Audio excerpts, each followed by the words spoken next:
जय श्री कृष्ण। श्रीमद् भगवद गीता यथारूप अध्याय 6 ध्यान योग श्लोक 28 से लेकर श्लोक 47 तक। युज्जन्नेवं सदात्मानं योगी विगत कल्मषः सुखेन ब्रह्म संस्पर्श मत्यंतम सुखम श्रुते। इस प्रकार योगाभ्यास में निरंतर लगा रहकर आत्म संयमी योगी समस्त भौतिक कल्मश से मुक्त हो जाता है और भगवान की दिव्य प्रेमा भक्ति में परम सुख प्राप्त करता है। तात्पर्य आत्म साक्षात्कार का अर्थ है भगवान के संबंध में अपनी स्वाभाविक स्थिति को जानना। जीव आत्मा भगवान का अंश है और उसकी स्थिति भगवान की दिव्य सेवा करते रहना है। ब्रह्म के साथ यह दिव्य सानिध्य ही ब्रह्म संस्पर्श कहलाता है। सर्वभूतस्थमात्मानं सर्वभूतानि चात्मनि ईक्षते योग युक्तात्मा सर्वत्र समदर्शनः। वास्तविक योगी समस्त जीवों में मुझको तथा मुझ में समस्त जीवों को देखता है। निसंदेह स्वरूप सिद्ध व्यक्ति मुझ परमेश्वर को सर्वत्र देखता है। तात्पर्य कृष्ण भावना भावित योगी पूर्ण दृष्टा होता है क्योंकि वह परब्रह्म कृष्ण को हर प्राणी के हृदय में परमात्मा रूप में स्थित देखता है। ईश्वर सर्वभूतानां सद्देशे अर्जुन तिष्ठति। अपने परमात्मा रूप में भगवान एक कुत्ते तथा एक ब्राह्मण दोनों के हृदय में स्थित होते हैं। पूर्ण योगी जानता है कि भगवान नित्य रूप में दिव्य हैं और कुत्ते या ब्राह्मण में स्थित होने से भी भौतिक रूप से प्रभावित नहीं होते। यही भगवान की परम निरपेक्षता है। यद्यपि जीवात्मा भी एक एक हृदय में विद्यमान है किंतु वह एक साथ समस्त हृदयों सर्वव्यापी नहीं है। आत्मा तथा परमात्मा का यही अंतर है। जो वास्तविक रूप से योगाभ्यास करने वाला नहीं है वह इसे स्पष्ट रूप में नहीं देखता। एक कृष्ण भावना भावित व्यक्ति कृष्ण को आस्तिक तथा नास्तिक दोनों में देख सकता है। स्मृति में इसकी पुष्टि इस प्रकार हुई है। आत्तत्वाच मात्रत्वाच आत्मा ही परमो हरि। भगवान सभी प्राणियों का स्रोत होने के कारण माता और पालनकर्ता के समान है। जिस प्रकार माता अपने समस्त पुत्रों के प्रति समभाव रखती है उसी प्रकार परम पिता या माता भी रखता है। फलस्वरूप परमात्मा प्रत्येक जीव में निवास करता है। बाह्य रूप से भी प्रत्येक जीव भगवान की शक्ति भगवत शक्ति में स्थित है। जैसा कि 7वें अध्याय में बताया जाएगा भगवान की दो मुख्य शक्तियां हैं, परा तथा अपरा। जीव पराशक्ति का अंश होते हुए भी अपरा शक्ति से बद्ध है। जीव सदा ही भगवान की शक्ति में स्थित है। प्रत्येक जीव किसी न किसी प्रकार भगवान में ही स्थित रहता है। योगी समदर्शी है क्योंकि वह देखता है कि सारे जीव अपने अपने कर्मफल के अनुसार विभिन्न स्थितियों में रहकर भगवान के दास होते हैं। अपराशक्ति में जीव भौतिक इंद्रियों का दास रहता है जबकि पराशक्ति में वह साक्षात परमेश्वर का दास रहता है। इस प्रकार प्रत्येक अवस्था में जीव ईश्वर का दास है। कृष्ण भावना भावित व्यक्ति में यह समदृष्टि पूर्ण होती है। यो मां पश्यति सर्वत्र सर्वं च मयि पश्यति तस्याहं न प्रणश्यामि स च मे न प्रणश्यति। जो मुझे सर्वत्र देखता है और सब कुछ मुझ में देखता है उसके लिए न तो मैं कभी अदृश्य होता हूँ और न वह मेरे लिए अदृश्य होता है। तात्पर्य कृष्ण भावना भावित व्यक्ति भगवान कृष्ण को सर्वत्र देखता है और सारी वस्तुओं को कृष्ण में देखता है। ऐसा व्यक्ति भले ही प्रकृति की पृथक पृथक अभिव्यक्तियों को देखता प्रतीत हो किंतु वह प्रत्येक दशा में इस कृष्ण भावनामृत से अवगत रहता है कि प्रत्येक वस्तु कृष्ण की ही शक्ति की अभिव्यक्ति है। कृष्ण भावनामृत का मूल सिद्धांत ही यह है कि कृष्ण के बिना कोई अस्तित्व नहीं है और कृष्ण ही सर्वेश्वर है। कृष्ण भावनामृत कृष्ण प्रेम का विकास है। ऐसी स्थिति जो भौतिक मोक्ष से भी परे है। आत्म साक्षात्कार के ऊपर कृष्ण भावनामृत की इस अवस्था में भक्त कृष्ण से इस अर्थ में एक रूप हो जाता है कि उसके लिए कृष्ण ही सब कुछ हो जाते हैं और भक्त प्रेम में कृष्ण से पूरित हो उठता है। तब भगवान तथा भक्त के बीच अंतरंग संबंध स्थापित हो जाता है। उस अवस्था में जीव को विनष्ट नहीं किया जा सकता और न भगवान भक्त की दृष्टि से ओझल होते हैं। कृष्ण में तादात्म्य होना आध्यात्मिक लय आत्म विनाश है। भक्त कभी भी ऐसी विपदा नहीं उठाता। ब्रह्म संहिता में कहा गया है, प्रेमाजन्नुच्छलित भक्ति विलोचनेन संतः सदैव हृदयेषु विलोकयन्ति यम श्याम सुंदरम चित्य गुण स्वरूपम गोविंद मादि पुरुषम तमहम भजामि। मैं आदि भगवान गोविंद की पूजा करता हूँ, जिनका दर्शन भक्तगण प्रेम रूपी अंजन लगे नेत्रों से करते हैं। वे भक्त के हृदय में स्थित श्याम सुंदर रूप में देखे जाते हैं। इस अवस्था में ना तो भगवान कृष्ण अपने भक्त की दृष्टि से ओझल होते हैं और ना भक्त ही उनकी दृष्टि से ओझल हो पाते हैं। यही बात योगी के लिए भी सत्य है, क्योंकि वह अपने हृदय के भीतर परमात्मा रूप में भगवान का दर्शन करता रहता है। ऐसा योगी शुद्ध भक्त बन जाता है और अपने अंदर भगवान को देखे बिना एक क्षण भी नहीं रह सकता। सर्वभूत स्थितिम यो माम भजत्येकत्वा मा स्थिति सर्वथा वर्तमानो अपि सयोगी मयि वर्तते। जो योगी मुझे तथा परमात्मा को अभिन्न जानते हुए परमात्मा की भक्ति पूर्वक सेवा करता है, वह हर प्रकार से मुझमें सदैव स्थित रहता है। तात्पर्य, जो योगी परमात्मा का ध्यान करता है वह अपने अंतःकरण में चतुर्भुज विष्णु का दर्शन कृष्ण के पूर्ण रूप में शंख चक्र गदा तथा कमल पुष्प धारण किए करता है। योगी को यह जानना चाहिए कि विष्णु कृष्ण से भिन्न नहीं है। परमात्मा रूप में कृष्ण जन जन के हृदय में स्थित है। यही नहीं, असंख्य जीवों के हृदय में स्थित असंख्य परमात्माओं में कोई अंतर नहीं है। ना ही कृष्ण की दिव्य प्रेमा भक्ति में निरंतर व्यस्त व्यक्ति तथा परमात्मा के ध्यान में निरत एक पूर्ण योगी के बीच कोई अंतर है। कृष्ण भावनामृत में योगी सदैव कृष्ण में ही स्थित रहता है, भले ही भौतिक जगत में वह विभिन्न कार्यों में व्यस्त क्यों ना हो। इसकी पुष्टि श्रील रूप गोस्वामी कृत भक्ति रसामृत सिंधु में हुई है। निखिला स्वपस्वस्थासु जीवन मुक्त स उच्यते। कृष्ण भावनामृत में रत रहने वाला भगवत भक्त स्वतः मुक्त हो जाता है। नारद पंचरात्र में इसकी पुष्टि इस प्रकार हुई है। दिक्कालादन वंचिन्ने कृष्णे चेतो विधाय च तन्मयो भवति क्षिप्रम जीवो ब्रह्मणि योजयेत। देश काल से अतीत तथा सर्वव्यापी श्री कृष्ण के दिव्य रूप में ध्यान एकाग्र करने से मनुष्य कृष्ण के चिंतन में तन्मय हो जाता है और तब उनके दिव्य सानिध्य की सुखी अवस्था को प्राप्त होता है। योगाभ्यास में समाधि की सर्वोच्च अवस्था कृष्ण भावनामृत है। केवल इस ज्ञान से कि कृष्ण प्रत्येक जन के हृदय में परमात्मा रूप में उपस्थित हैं, योगी निर्दोष हो जाता है। वेदों में भगवान की इस अचिंत्य शक्ति की पुष्टि इस प्रकार हुई है। एको अपि संबत बहुधा यो अवभाति। यद्यपि भगवान एक है, किंतु वह जितने सारे हृदय हैं उनमें उपस्थित रहता है। इसी प्रकार स्मृति शास्त्र का कथन है, एक एव परो विष्णु सर्वव्यापी न संशयः ऐश्वर्याद रूप में कम च सूर्यवत बहुधेयते। विष्णु एक हैं, फिर भी वे सर्वव्यापी हैं। एक रूप होते हुए भी वे अपनी अचिंत्य शक्ति से सर्वत्र उपस्थित रहते हैं। जिस प्रकार सूर्य एक ही समय अनेक स्थानों में दिखता है। आत्मौपम्येन सर्वत्र समं पश्यति यो अर्जुन सुखम वा यदि वा दुखम स योगी परमो मतः।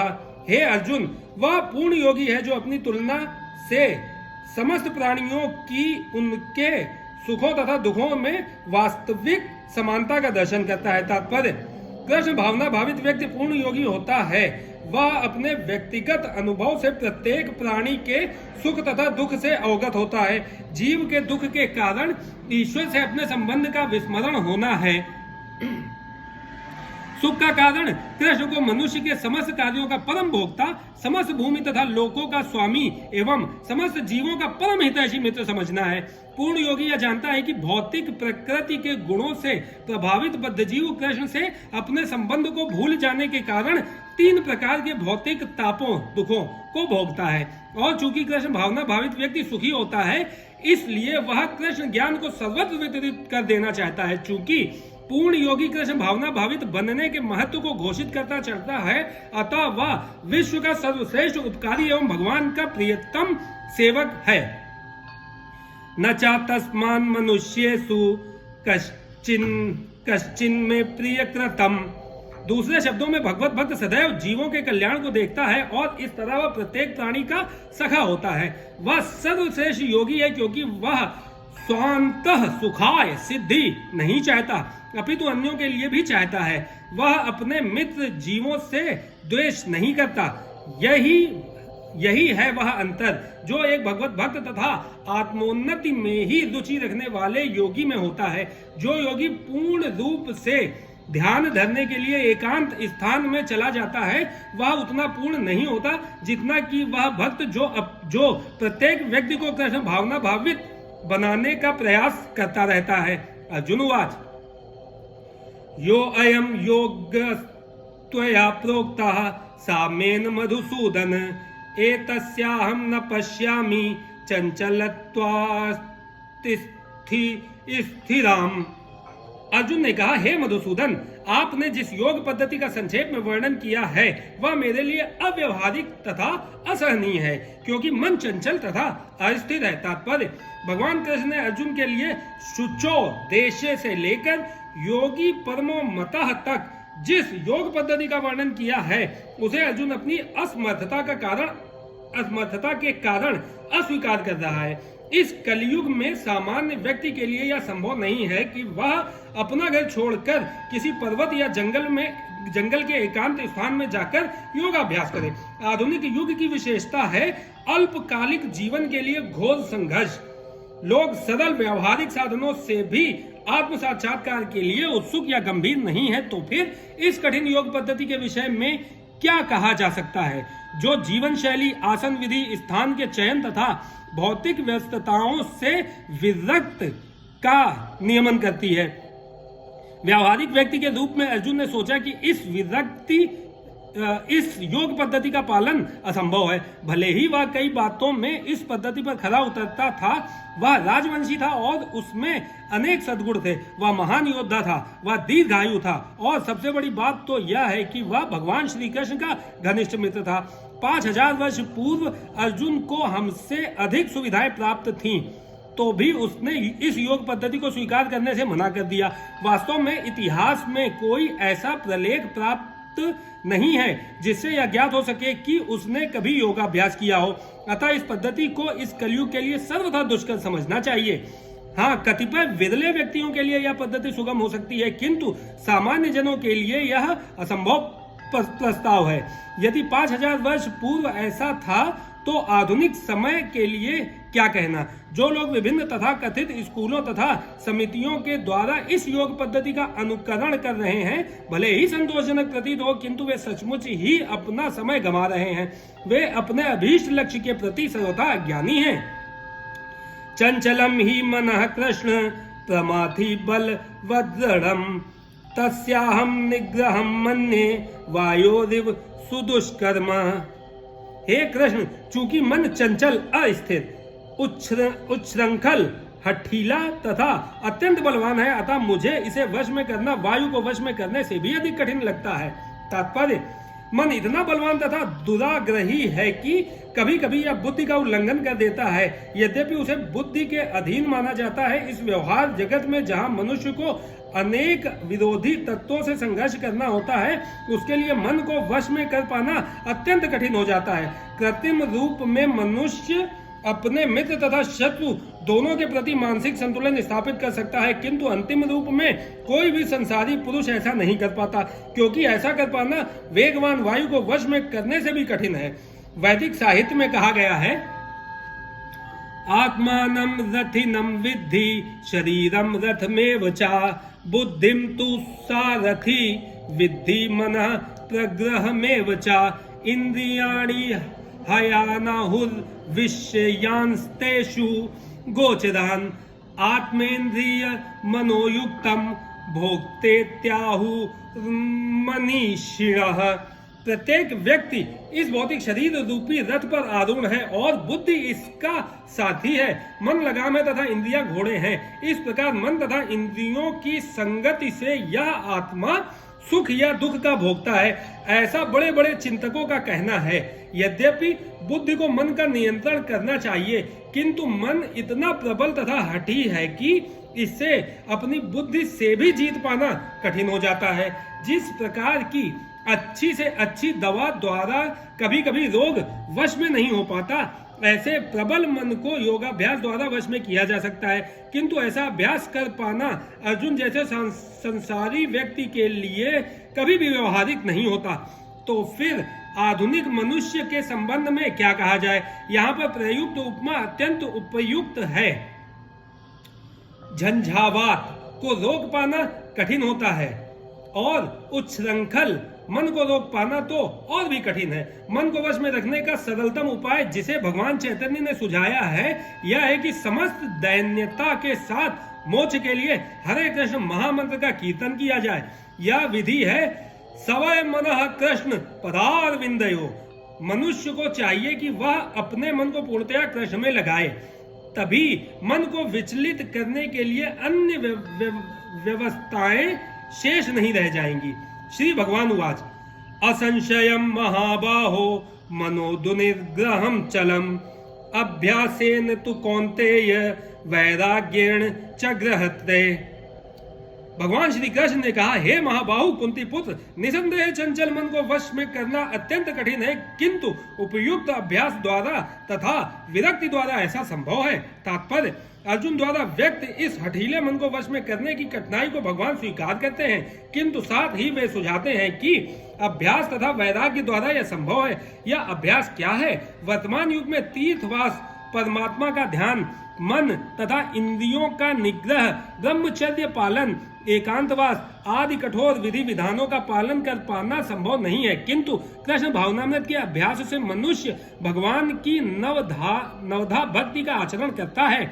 ऐसी भक्ति का प्रथम अंग है कृष्ण के विषय में श्रवण करना। मन को समस्त प्रकार की दुश्चिंताओं से शुद्ध करने के लिए यह परम शक्तिशाली एवं दिव्य विधि है। कृष्ण के विषय में जितना ही अधिक श्रवण किया जाता है, उतना ही मनुष्य उन वस्तुओं के प्रति अनासक्त होता है जो मन को कृष्ण से दूर ले जाने वाली हैं। मन को उन सारे कार्यों से विरक्त कर लेने पर जिनसे कृष्ण का कोई संबंध नहीं है, मनुष्य सुगमता पूर्वक वैराग्य सीख सकता है। वैराग्य का अर्थ है पदार्थ से विरक्ति और मन का आत्मा में प्रवृत्त होना।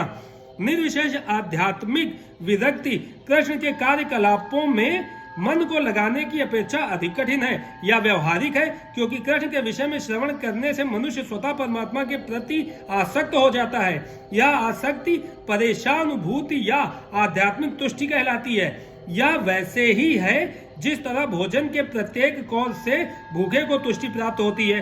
भूख लगने पर मनुष्य जितना अधिक खाता जाता है, उतनी ही अधिक तुष्टि और शक्ति उसे मिलती जाती है। इसी प्रकार भक्ति संपन्न करने से दिव्य तुष्टि की अनुभूति होती है, क्योंकि मन भौतिक वस्तुओं से विरक्त हो जाता है। यह कुछ वैसा ही है जैसे कुशल उपचार तथा सुपथ्य द्वारा रोग का इलाज। अतः भगवान कृष्ण के कार्यकलापों का श्रवण उन्मत्त मन का कुशल उपचार है और कृष्ण को अर्पित भोजन ग्रहण करना रोगी के लिए उपयुक्त पथ्य है। यह उपचार ही कृष्ण भावनामृत की विधि है। असंयतात्मना योगो दुष्प्राप इति मे मतिः वश्यात्मना तु यतता शक्यो अवाप्तु मुपायतः। जिसका मन उच्छृंखल है उसके लिए आत्म साक्षात्कार कठिन कार्य होता है, किंतु जिसका मन संयमित है और जो समुचित उपाय करता है उसकी सफलता ध्रुव है। ऐसा मेरा मत है। तात्पर्य, भगवान घोषणा करते हैं कि जो व्यक्ति अपने मन को भौतिक व्यापारों से विलग करने का समुचित उपचार नहीं करता, उसे आत्म साक्षात्कार में शायद ही सफलता प्राप्त हो सके। भौतिक भोग में मन लगाकर योग का अभ्यास करना मानो अग्नि में जल डालकर उसे प्रज्वलित करने का प्रयास करना हो। मन का निग्रह किए बिना योगाभ्यास समय का अपव्यय है। योग का ऐसा प्रदर्शन भले ही भौतिक दृष्टि से लाभप्रद हो, किंतु जहां तक आत्म साक्षात्कार का प्रश्न है यह सब व्यर्थ है। अतः मनुष्य को चाहिए कि भगवान की दिव्य प्रेमा भक्ति में निरंतर मन को लगाकर उसे वश में करे। कृष्ण भावनामृत में प्रवृत्त हुए बिना मन को स्थिर कर पाना असंभव है। कृष्ण भावना भावित व्यक्ति बिना किसी अतिरिक्त प्रयास के ही योगाभ्यास का फल सरलता से प्राप्त कर लेता है, किंतु योगाभ्यास करने वाले को कृष्ण भावना भावित हुए बिना सफलता नहीं मिल पाती। अर्जुन उवाच अयति श्रद्धयोपतो योगाचली तमानसाः अप्राप्य योग संसिद्धि काम गति कृष्ण गच्छति। अर्जुन ने कहा, हे कृष्ण, उस असफल योगी की गति क्या है जो प्रारंभ में श्रद्धा पूर्वक आत्म साक्षात्कार की विधि ग्रहण करता है, किंतु बाद में भौतिकता के कारण उससे विचलित हो जाता है और योग सिद्धि को प्राप्त नहीं कर पाता। तात्पर्य, भगवत गीता में आत्म साक्षात्कार का योग मार्ग का वर्णन है। आत्म साक्षात्कार का मूलभूत नियम यह है कि जीवात्मा यह भौतिक शरीर नहीं है, अपितु इससे भिन्न है और उसका सुख शाश्वत जीवन, आनंद तथा ज्ञान में निहित है।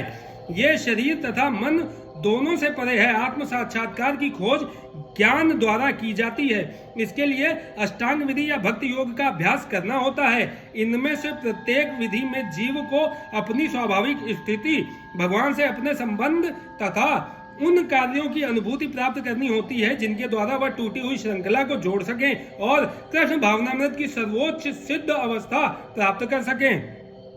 इन तीनों विधियों में से किसी एक का भी पालन करके मनुष्य देर सवेर अपने चरम लक्ष्य को प्राप्त होता है। भगवान ने द्वितीय अध्याय में इस पर बल दिया है कि दिव्य मार्ग में थोड़े से प्रयास से भी मोक्ष की महती आशा है। इन तीनों में से इस युग के लिए भक्ति योग विशेष रूप से उपयुक्त है, क्योंकि ईश साक्षात्कार की यह श्रेष्ठतम प्रत्यक्ष विधि है। अतः अर्जुन पुनः आश्वस्त होने की दृष्टि से भगवान कृष्ण से अपने पूर्व कथन की पुष्टि करने को कहता है। भले ही कोई आत्म साक्षात्कार के मार्ग को निष्ठा पूर्वक क्यों न स्वीकार करे, किंतु ज्ञान की अनुशीलन विधि तथा अष्टांग योग का अभ्यास इस युग के लिए सामान्यतः बहुत कठिन है। अतः निरंतर प्रयास होने पर भी मनुष्य अनेक कारणों से असफल हो सकता है। पहला कारण तो यह हो सकता है कि मनुष्य इस विधि का पालन करने में पर्याप्त सतर्क न रह पाए। दिव्य मार्ग का अनुसरण बहुत कुछ माया के ऊपर धावा बोलना जैसा है। फलतः जब भी मनुष्य माया के पास से छूटना चाहता है, तब वह विविध प्रलोभनों के द्वारा अभ्यासकर्ता को पराजित करना चाहती है। बद्ध जीव पहले ही प्रकृति के गुणों द्वारा मोहित रहता है और दिव्य अनुशासनों का पालन करते समय भी उसके पुनः मोहित होने की संभावना बनी रहती है। यही योगाचलित मानस अर्थात दिव्य पथ से विचलन कहलाता है। अर्जुन आत्म साक्षात्कार के मार्ग से विचलन के प्रभाव के संबंध में जिज्ञासा करता है। कंचिनो भय विभ्रष्टि छिन्ना भ्रविम नश्यति अप्रतिष्ठो महाबाहो विमूढ़ो ब्रह्मणा पथि। हे महाबाहु कृष्ण, क्या ब्रह्म प्राप्ति के मार्ग से भ्रष्ट ऐसा व्यक्ति आध्यात्मिक तथा भौतिक दोनों ही सफलताओं से च्युत नहीं होता और छन्न भिन्न बादल की भांति विनष्ट नहीं हो जाता, जिसके फलस्वरूप उसके लिए किसी लोक में कोई स्थान नहीं रहता।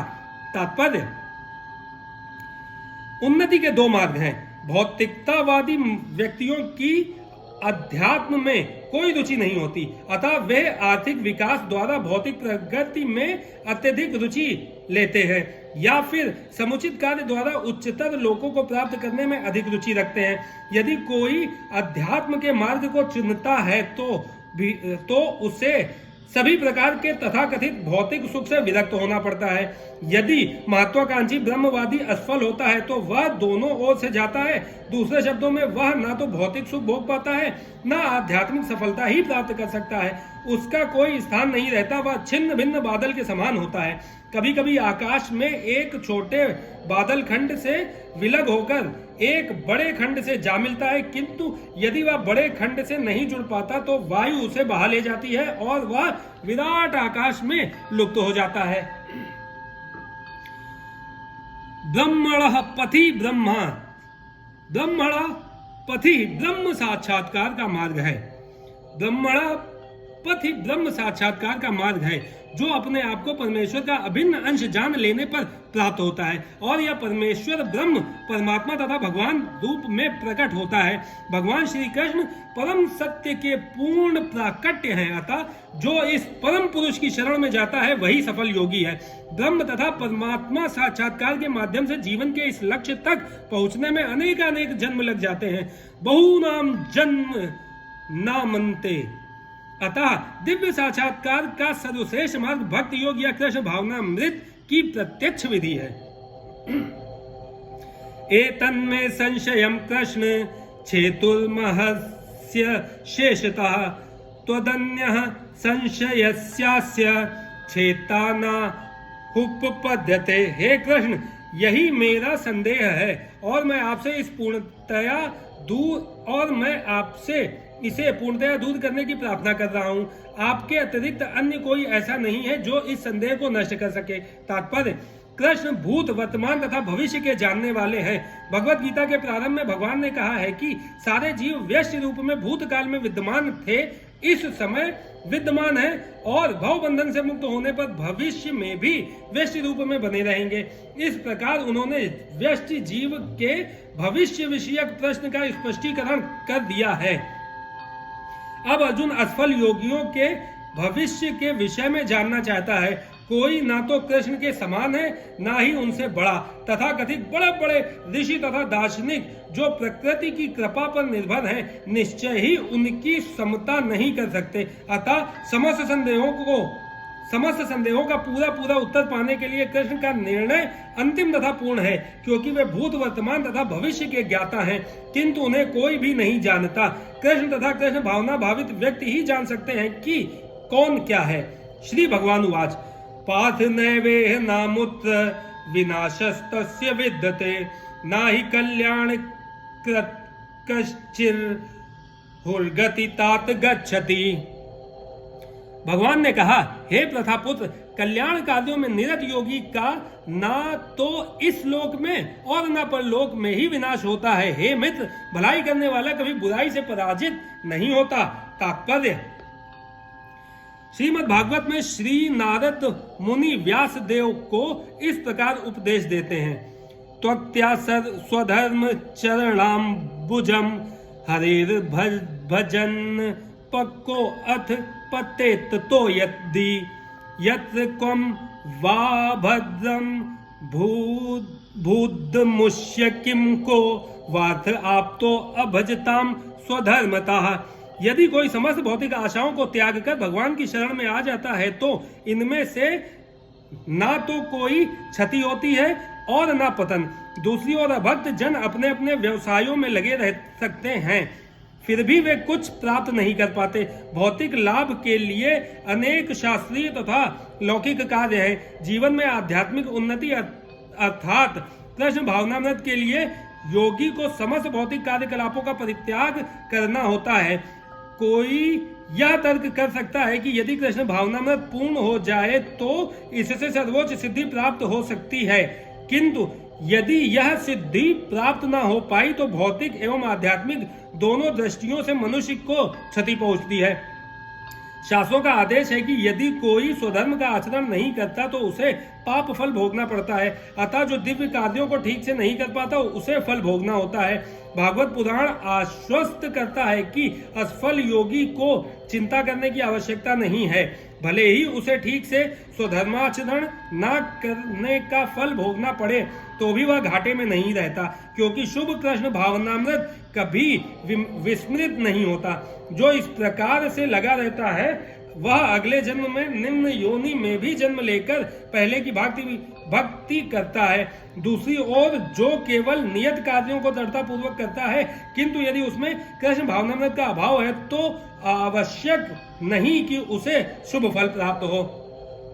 इस श्लोक का तात्पर्य है कि मानवता के दो विभाग किए जा सकते हैं, नियमित तथा अनियमित। जो लोग अगले जन्म तथा मुक्ति के ज्ञान के बिना पाशविक इंद्रिय तृप्ति में लगे रहते हैं वे अनियमित भाग में आते हैं। जो लोग शास्त्रों में वर्णित कर्तव्य के सिद्धांतों का पालन करते हैं वे नियमित विभाग में वर्गीकृत होते हैं। अनियमित विभाग के संस्कृत तथा असंस्कृत शिक्षित तथा अशिक्षित, बलि तथा निर्बल लोग पाशविक वृत्तियों से पूर्ण होते हैं। उनके कार्य कभी भी कल्याणकारी नहीं होते, क्योंकि वे पशुओं की भांति आहार, निद्रा, भय तथा मैथुन का भोग करते हुए इस संसार में निरंतर रहते हैं, जो सदा ही दुखमय है। किंतु जो लोग शास्त्रीय आदेशों के अनुसार संयमित रहते हैं और इस प्रकार क्रमशः कृष्ण भावनामृत को प्राप्त होते हैं, वे निश्चित रूप से जीवन में उन्नति करते हैं।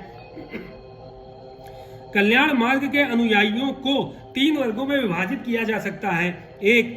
भौतिक संपन्नता का उपभोग करने वाले शास्त्रीय विधि विधानों के अनुयायी। 2. इस संसार में से मुक्ति पाने के लिए प्रयत्नशील लोग। तथा 3. कृष्ण भावनामृत के भक्त। प्रथम वर्ग के अनुयायियों को पुनः 2 श्रेणियों में विभाजित किया जा सकता है: सकाम कर्मी तथा इंद्रिय तृप्ति की इच्छा न करने वाले। सकाम कर्मी जीवन के उच्चतर स्तर तक उठ सकते हैं, यहाँ तक कि स्वर्ग लोक को जा सकते हैं, तो भी इस संसार से मुक्त न होने के कारण वे सही ढंग से शुभ मार्ग का अनुगमन नहीं करते। शुभ कर्म तो वे हैं जिनसे मुक्ति प्राप्त हो। कोई भी ऐसा कार्य जो परम आत्म साक्षात्कार या देहात्म बुद्धि से मुक्ति की ओर उन्मुख नहीं होता, वह रंच मात्र भी कृष्ण कल्याणप्रद नहीं होता। कृष्ण भावनामृत संबंधी कार्य ही एकमात्र शुभ कार्य है, और जो भी कृष्ण भावनामृत के मार्ग पर प्रगति करने के उद्देश्य से स्वेच्छा से समस्त शारीरिक असुविधाओं को स्वीकार करता है, वही घोर तपस्या के द्वारा पूर्ण योगी कहलाता है। चूंकि अष्टांग योग पद्धति कृष्ण भावनामृत की चरम अनुभूति के लिए होती है, अतः यह पद्धति भी कल्याणप्रद है। अतः जो कोई इस दिशा में यथाशक्य प्रयास करता है, उसे कभी अपने पतन के प्रति भयभीत नहीं होना चाहिए।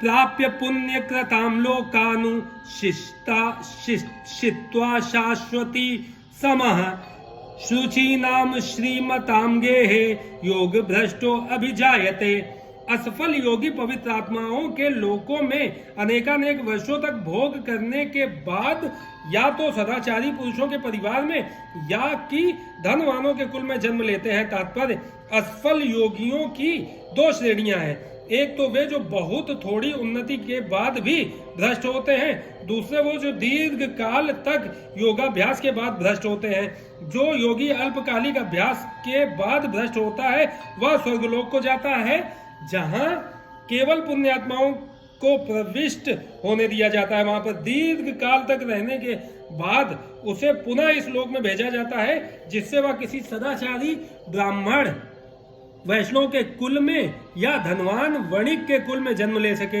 योगाभ्यास का वास्तविक उद्देश्य कृष्ण भावनामृत की सर्वोच्च सिद्धि प्राप्त करना है, जैसा कि इस अध्याय के अंतिम श्लोक में बताया गया है।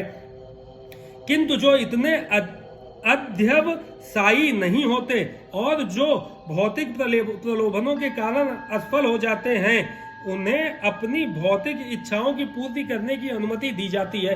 तत्पश्चात उन्हें सदाचारी या धनवान परिवारों में संपन्न जीवन बिताने का अवसर प्रदान किया जाता है। ऐसे परिवारों में जन्म लेने वाले इन सुविधाओं का लाभ उठाते हुए अपने आप को पूर्ण कृष्ण भावनामृत तक ऊपर ले जाते हैं। अथवा योगी नामेव कुले भवति धीमताम एतद्धि दुर्लभतरम लोके जन्म यदि दशम। अथवा यदि दीर्घ काल तक योग करने के बाद असफल रहे, तो वह ऐसे योगियों के कुल में जन्म लेता है जो अति बुद्धिमान है। निश्चय ही इस संसार में ऐसा जन्म दुर्लभ है। तात्पर्य, यहाँ पर योगियों के बुद्धिमान कुल में जन्म लेने की प्रशंसा की गई है, क्योंकि ऐसे कुल में उत्पन्न बालक को प्रारंभ से ही आध्यात्मिक प्रोत्साहन प्राप्त होता है। विशेषतया आचार्यों या गोस्वामियों के कुल में ऐसी परिस्थिति है। ऐसे कुल अत्यंत विद्वान होते हैं और परंपरा तथा प्रशिक्षण के कारण श्रद्धावान होते हैं। इस प्रकार वे गुरु बनते हैं। भारत में ऐसे अनेक आचार्य कुल हैं, किंतु अब वे अपर्याप्त विद्या तथा प्रशिक्षण के कारण पतनशील हो चुके हैं। भगवत कृपा से अभी भी कुछ ऐसे परिवार हैं जिनमें पीढ़ी दर पीढ़ी योगियों को प्रश्रय मिलता है। ऐसे परिवारों में जन्म लेना सचमुच ही अत्यंत सौभाग्य की बात है। सौभाग्यवश हमारे गुरु विष्णुपाद श्री श्रीमद् भक्ति सिद्धांत सरस्वती गोस्वामी महाराज को तथा स्वयं हमें भी ऐसे परिवारों में जन्म लेने का अवसर प्राप्त हुआ। हम दोनों को बचपन से ही भगवत भक्ति करने का प्रशिक्षण दिया गया। बाद में दिव्य व्यवस्था के अनुसार हमारी उनसे भेंट हुई। तत्र तम बुद्धि संयोगम लभते पौर्वदेहिकम यत ते च तयो भूयः संसिद्धौ कुरुनंदन। हे कुरुनंदन, ऐसा जन्म पाकर वह अपने पूर्व जन्म की दैवी चेतना को पुनः प्राप्त करता है और पूर्ण सफलता प्राप्त करने के उद्देश्य से वह आगे उन्नति करने का प्रयास करता है। तात्पर्य, राजा भरत, जिन्हें तीसरे जन्म में उत्तम ब्राह्मण कुल में जन्म मिला, पूर्ण दिव्य चेतना की पुनः प्राप्ति के लिए उत्तम जन्म के उदाहरण स्वरूप हैं। भरत विश्व भर के सम्राट थे और तभी से यह लोक देवताओं के बीच भारतवर्ष के नाम से विख्यात है। पहले यह इलाव्रत वर्ष के नाम से ज्ञात था। भारत ने अल्पायु में ही आध्यात्मिक सिद्धि के लिए संन्यास ग्रहण कर लिया था, किंतु वे सफल नहीं हो सके। अगले जन्म में उन्हें उत्तम ब्राह्मण कुल में जन्म लेना पड़ा और वे जड़ भरत कहलाए, क्योंकि वे एकांतवास करते थे तथा किसी से बोलते न थे। बाद में राजा रहुगण ने इन्हें महानतम योगी के रूप में पाया। उनके जीवन से यह पता चलता है कि दिव्य प्रयास अथवा योगाभ्यास कभी व्यर्थ नहीं जाता। भगवत कृपा से योगी को कृष्ण भावनामृत में पूर्ण सिद्धि प्राप्त करने के बारंबार सुयोग प्राप्त होते रहते हैं। पूर्वाभ्यासेन तेनैव ह्रियते रवशो अपि सः जिज्ञासुरपि योगस्य शब्द ब्रह्माति वर्तते। अपने पूर्व जन्म की दैवी चेतना से वह न जानते हुए भी स्वतः योग के नियमों की ओर आकर्षित होता है। ऐसा जिज्ञासु योगी शास्त्रों के अनुष्ठानों से परे स्थित होता है। तात्पर्य, उन्नत योगी जन शास्त्रों के अनुष्ठानों के प्रति अधिक आकृष्ट नहीं होते, किंतु योग नियमों के प्रति स्वतः आकृष्ट होते हैं, जिनके द्वारा वे कृष्ण भावनामृत में आरूढ़ हो सकते हैं। श्रीमद् भागवत में उन्नत योगियों द्वारा वैदिक अनुष्ठानों के प्रति अवहेलना की व्याख्या इस प्रकार की गई है। अहो बत श्रप चो अतो गरीयान यज्जी रागे वर्तते नाम तुभ्यम ते पुस्त पस्ते जुहुवुः सुस्रार्या ब्रह्मानुचुर नाम गणन्ति ये ते। हे भगवान, जो लोग आपके पवित्र नाम का जाप करते हैं वे चांडालों के परिवार में जन्म लेकर भी आध्यात्मिक जीवन में अत्यधिक प्रगत होते हैं। ऐसे जपकर्ता निसंदेह सभी प्रकार के तप और यज्ञ कर चुके होते हैं, तीर्थ स्थानों में स्नान कर चुके होते हैं और समस्त शास्त्रों का अध्ययन कर चुके होते हैं।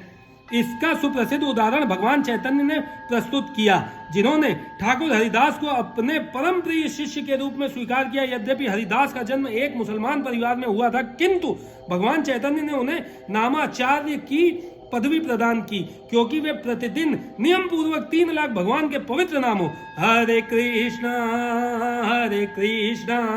कृष्णा कृष्णा हरे हरे हरे राम राम राम हरे हरे का जप करते थे।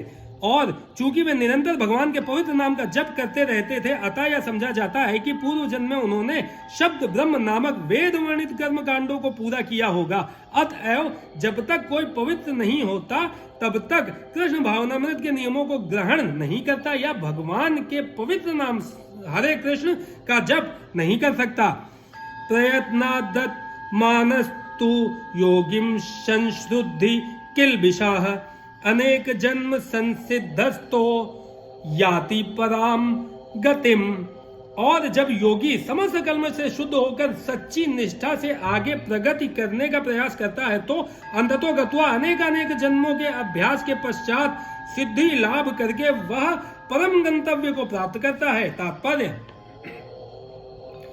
सदाचारी धनवान या पवित्र कुल में उत्पन्न पुरुष योगाभ्यास के प्रतिकूल परिस्थिति से सचेष्ट हो जाता है। अतः वह दृढ़ संकल्प करके अपने अधूरे कार्य को करने में लग जाता है और इस प्रकार वह अपने को समस्त भौतिक कलमश से शुद्ध कर लेता है। समस्त कलमश से मुक्त होने पर उसे परम सिद्धि कृष्ण भावनामृत प्राप्त होती है। कृष्ण भावनामृत ही समस्त कलमश से मुक्त होने की पूर्ण अवस्था है। इसकी पुष्टि भगवत गीता में हुई है।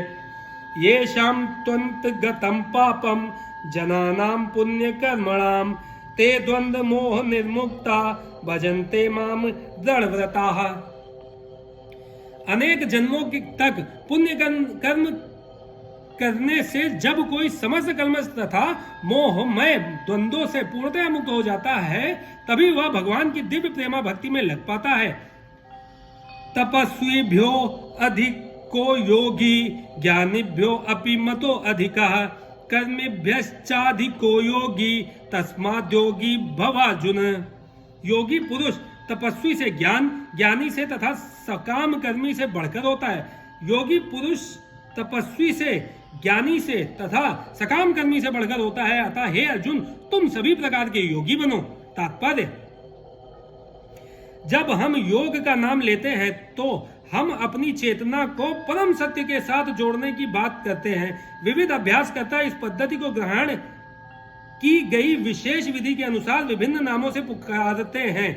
जब यह योग पद्धति सकाम कर्मों से मुख्यतः संबंधित होती है तो कर्म योग कहलाती है। जब यह चिंतन से संबंधित होती है तो ज्ञान योग कहलाती है, और जब यह भगवान की भक्ति से संबंधित होती है तो भक्ति योग कहलाती है। भक्ति योग या कृष्ण भावनामृत समस्त योगों की परम सिद्धि है, जैसा कि अगले श्लोक में बताया जाएगा। भगवान ने यहाँ पर योग की श्रेष्ठता की पुष्टि की है, किंतु उन्होंने इसका उल्लेख नहीं किया कि यह भक्ति योग से श्रेष्ठ है। भक्ति योग पूर्ण आत्मज्ञान है, अतः इससे बढ़कर कुछ भी नहीं है। आत्मज्ञान के बिना तपस्या अपूर्ण है। परमेश्वर के प्रति समर्पित हुए बिना ज्ञान योग भी अपूर्ण है। सकाम कर्म भी कृष्ण भावनामृत के बिना समय का अपव्यय है। अतः यहाँ पर योग का सर्वाधिक प्रशंसित रूप भक्ति योग है और इसकी अधिक व्याख्या अगले श्लोक में की गई है। योगिनामपि सर्वेषां मद्वत्तेनान्तरात्मनः श्रद्धावान भजते यो माम समय युक्त तमो मतः। और समस्त योगियों में से जो योगी अत्यंत श्रद्धा पूर्वक मेरे परायण हैं, अपने अंतःकरण में मेरे विषय में सोचता है और मेरी दिव्य प्रेमा भक्ति करता है, वह योग में मुझसे परम अंतरंग रूप में युक्त रहता है और सबों में सर्वोच्च है। यही मेरा मत है। तात्पर्य, यहाँ पर भजते शब्द महत्वपूर्ण है। भजते भज धातु से बना है, जिसका अर्थ है सेवा करना। अंग्रेजी शब्द वर्शिप से यह भाव व्यक्त नहीं होता, क्योंकि इससे पूजा करना, सम्मान दिखाना तथा योग का सम्मान करना सूचित होता है। किंतु प्रेम तथा श्रद्धा पूर्वक सेवा तो श्री भगवान के निमित्त है। किसी सम्माननीय व्यक्ति या देवता की पूजा न करने वाले को अशिष्ट कहा जा सकता है, किंतु भगवान की सेवा न करने वाले की तो पूरी तरह भर्त्सना की जाती है। प्रत्येक जीव भगवान का अंश स्वरूप है और इस तरह प्रत्येक जीव को अपने स्वभाव के अनुसार भगवान की सेवा करनी चाहिए। ऐसा न करने से वह नीचे गिर जाता है। भागवत पुराण में इसकी पुष्टि इस प्रकार हुई है। या एषाम पुरुषम साक्षादात्म प्रभवमीश्वरम न भजत्य वजानन्ति स्थानाद भ्रष्टा पतन्यधः। जो मनुष्य अपने जीवन दाता आद्य भगवान की सेवा नहीं करता और अपने कर्तव्य में शिथिलता बरतता है, वह निश्चित रूप से अपनी स्वाभाविक स्थिति से नीचे गिरता है।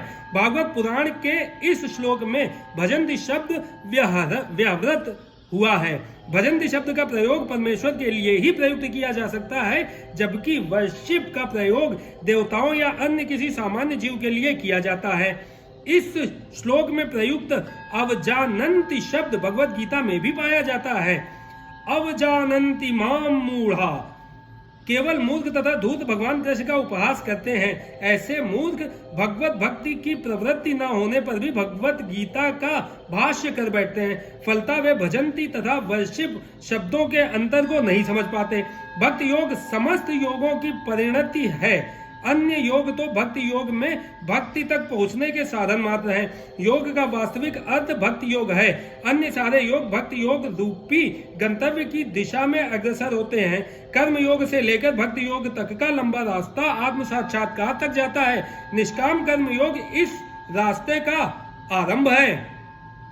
जब कर्म योग में ज्ञान तथा वैराग्य की वृद्धि होती है तो यह अवस्था ज्ञान योग कहलाती है। जब ज्ञान योग में अनेक भौतिक विधियों से परमात्मा के ध्यान में वृद्धि होने लगती है और मन उन पर लगा रहता है तो इसे अष्टांग योग कहते हैं। इस अष्टांग योग को पार करने पर जब मनुष्य श्री भगवान कृष्ण के निकट पहुंचता है तो यह भक्ति योग कहलाता है। यथार्थ में भक्ति योग ही चरम लक्ष्य है, किंतु भक्ति योग का सूक्ष्म विश्लेषण करने के लिए अन्य योगों को समझना होता है। अतः जो योगी प्रगतिशील होता है वह शाश्वत कल्याण के सही मार्ग पर रहता है। जो किसी एक बिंदु पर दृढ़ रहता है और आगे प्रगति नहीं करता वह कर्म योगी, ज्ञान योगी, ध्यान योगी, राज योगी, हठ योगी आदि नामों से पुकारा जाता है। यदि कोई इतना भाग्यशाली होता है कि भक्ति योग को प्राप्त हो सके तो यह समझना चाहिए कि उसने समस्त योगों को पार कर लिया है। अतः कृष्ण भावना भावित होना योग की सर्वोच्च अवस्था है। ठीक उसी तरह जैसे कि हम यह कहते हैं कि विश्व भर के पर्वतों में हिमालय सबसे ऊंचा है, जिसकी सर्वोच्च चोटी एवरेस्ट है। कोई बिरला भाग्यशाली ही वैदिक विधान के अनुसार भक्ति योग के पथ को स्वीकार करके कृष्ण भावना भावित हो पाता है। आदर्श योगी श्याम सुंदर कृष्ण पर अपना ध्यान एकाग्र करता है, जो बादल के समान सुंदर रंग वाले, जिनका कमल सदृश मुख सूर्य के समान तेजवान है, जिनका वस्त्र रत्नों से प्रभापूर्ण है और जिनका शरीर फूलों की माला से सुशोभित है। उनके अंगों को प्रदीप्त करने वाली उनकी ज्योति ब्रह्म ज्योति कहलाती है। वे राम, नरसिंह, वराह तथा श्री भगवान कृष्ण जैसे विभिन्न रूपों में अवतरित होते हैं। वे सामान्य व्यक्ति की भांति माता यशोदा के पुत्र रूप में जन्म ग्रहण करते हैं और कृष्ण, गोविंद तथा वासुदेव के नाम से जाने जाते हैं। वे पूर्ण बालक, पूर्ण पति, पूर्ण सखा तथा पूर्ण स्वामी हैं और वे समस्त ऐश्वर्यों तथा दिव्य गुणों से ओतप्रोत हैं। जो श्री भगवान के इन गुणों से पूर्णतया अभिज्ञ रहता है वह सर्वोच्च योगी कहलाता है। योग की यह सर्वोच्च दशा केवल भक्त योग से ही प्राप्त की जा सकती है, जिसकी पुष्टि वैदिक साहित्य से होती है। यस्य देवे परा भक्तिर्यथा देवे तथा गुरो तस्यैते कथितारार्था प्रकाशन्ते महात्मनः। जिन महात्माओं के हृदय में श्री भगवान तथा गुरु में परम श्रद्धा होती है उनमें वैदिक ज्ञान का संपूर्ण तात्पर्य स्वतः प्रकाशित हो जाता है। भक्तिरस्य भजम तदिहामुत्रो पाधिनेरास्येनाम मुष्मिन मनः कल्प नमेत देव नैष्कर्यम। भक्ति का अर्थ है भगवान की सेवा, जो इस जीवन में या अगले जीवन में भौतिक लाभ की इच्छा से रहित होती है। ऐसी प्रवृत्तियों से मुक्त होकर मनुष्य को अपना मन परमेश्वर में लीन करना चाहिए। नैष्कर्म का यही प्रयोजन है। ये सभी कुछ ऐसे साधन हैं जिनसे योग की परम संसिद्धिमयी अवस्था भक्ति या कृष्ण भावनामृत को संपन्न किया जा सकता है। इस प्रकार श्रीमद् भगवद गीता के 6ठे अध्याय ध्यान योग का भक्ति वेदांत तात्पर्य पूर्ण हुआ। जय श्री कृष्ण।